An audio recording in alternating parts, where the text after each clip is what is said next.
Salut à tous, content de vous retrouver pour cette nouvelle vidéo pronostic. Aujourd'hui, 2 pronostics Ligue des Champions. Et j'en profite juste avant de faire mon analyse, de vous rappeler que je ne donne pas que des pronostics sur YouTube, mais également par email tous les week-ends et de manière complètement gratuite.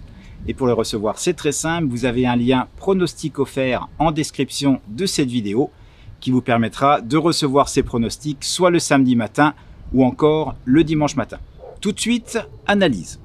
Aujourd'hui, je vais donc m'intéresser à 2 matchs de Ligue des Champions qui auront lieu ce mercredi. Le premier d'entre eux sera Atalanta contre Villarreal. Alors, le bilan avant d'aborder ce dernier match, eh bien, entre les deux équipes, c'est très serré. Villarreal est deuxième à 7 points, alors que Atalanta, troisième à 6 points. Donc, tout est encore possible pour arracher cette deuxième place qualificative pour le tour suivant. Les deux équipes avaient fait match nul 2-2 lors de la rencontre qui s'était déroulée en Espagne. Un match qui avait été aussi bien équitable au niveau du score qu'au niveau des statistiques. Donc deux équipes qui se valent à peu près. Maintenant, si on regarde la forme du moment, eh bien Villarreal, c'est pas très joli. Ils sont 13e de la Liga actuellement. Ils n'ont gagné que un match lors des 5 derniers. C'était contre l'avant-dernier du classement Retafe. Et depuis, c'est une défaite à Séville, une autre à domicile contre Barcelone et un match nul contre Celta Vigo qui est également en difficulté 14e.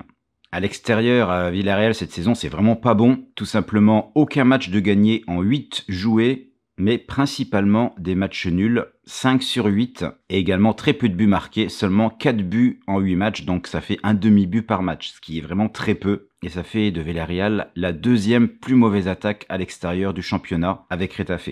Concernant Atalanta, maintenant c'est une toute autre histoire. L'équipe de Bergame a tout simplement gagné ses 5 derniers matchs, et pas des moindres, avec notamment le dernier match contre Napoli à Napoli, gagné 3-2 par Atalanta. Mais si on regarde un peu les résultats à domicile, c'est pas folichon, puisque Atalanta n'est qu'à la 11e place, avec seulement 3 victoires en 8 matchs, autant de matchs nuls et 2 défaites. Mais dernièrement, on voit quand même que parmi les 3 victoires, il y en a eu 2 lors des 2 derniers matchs, avec un 4-0 contre Venise et un 5-2 contre Spezia. Au niveau des blessés, il n'y en a pas vraiment des deux côtés, donc c'est pas ça qui va jouer. Je pense que c'est plutôt la forme du moment. Les deux équipes vont certes être motivées, mais je pense que Atalanta ne va pas perdre ce match. Je vais donc jouer la sécurité en pariant sur le match nul remboursé 6 victoires d'Atalanta. Alors c'est un pari que j'apprécie particulièrement puisqu'il est très safe. Il permet de n'avoir qu'une chance sur 3 de perdre notre pari et en général, il nous permet d'avoir également une cote très intéressante puisque sur ce match, elle sera de 1,88.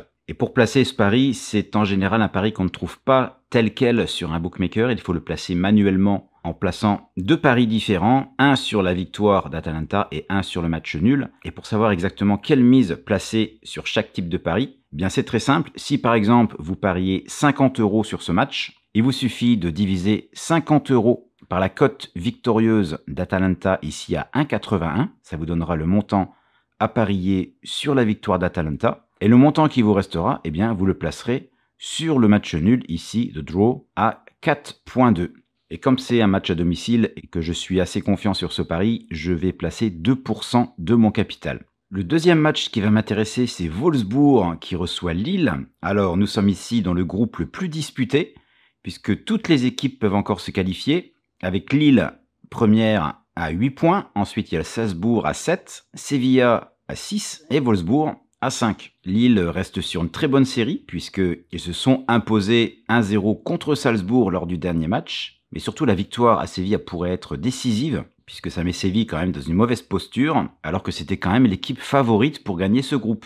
Alors Lille en championnat avait fait un mauvais début de saison. C'est une équipe qui est encore 11e, donc loin de la tête en termes de classement. Mais si on regarde en termes de points, elle n'est pas si loin que ça, puisqu'elle n'est qu'à 3 points de la 4e place. Et en fait, tout match confondu, eh bien Lille n'a pas perdu depuis 7 matchs. Avec notamment de très bons résultats, avec celui-ci à Rennes la semaine dernière, ou encore le match nul qui sont allés chercher à Monaco. Wolfsburg ne fait pas un début de saison exceptionnel non plus. 8e actuellement, n'a pas gagné depuis 3 matchs, a été même battu sévèrement il y a quelques jours à Mayence, a perdu sèchement également à domicile contre Dortmund et n'a fait qu'un match nul 2-2 contre l'avant-dernier Bielefeld. Wolfsburg va certes jouer à domicile, mais si on regarde à domicile, eh bien c'est pas là qu'ils ont leurs meilleurs résultats, puisque lors des 4 derniers matchs, il y a eu 3 défaites. avec seulement 6 buts marqués, ce qui est tout simplement la plus mauvaise attaque à domicile. Donc je pense que sur ce match, Lille n'a pas à faire le jeu. Un match nul lui suffirait pour obtenir la qualification. Donc je vais partir sur le fait que Lille ne perdra pas ce match en choisissant le pari double chance, autrement dit victoire de Lille ou match nul, ce qu'on appelle également un Asian Handicap sur Lille de plus 0,5, et on le trouve à une cote de 1,72 sur un bookmaker comme OrbitX, donc l'équivalent de Betfair. Et sur ce pari, puisque c'est un match quand même à l'extérieur, je ne vais pas trop miser, ça s'arrêtera à 1,5% de mon capital. Cette vidéo terminée, je vous retrouve dans quelques jours, soit pour une vidéo pronostic ou encore pour une vidéo conseil paris sportif. À très bientôt, bon pari à tous.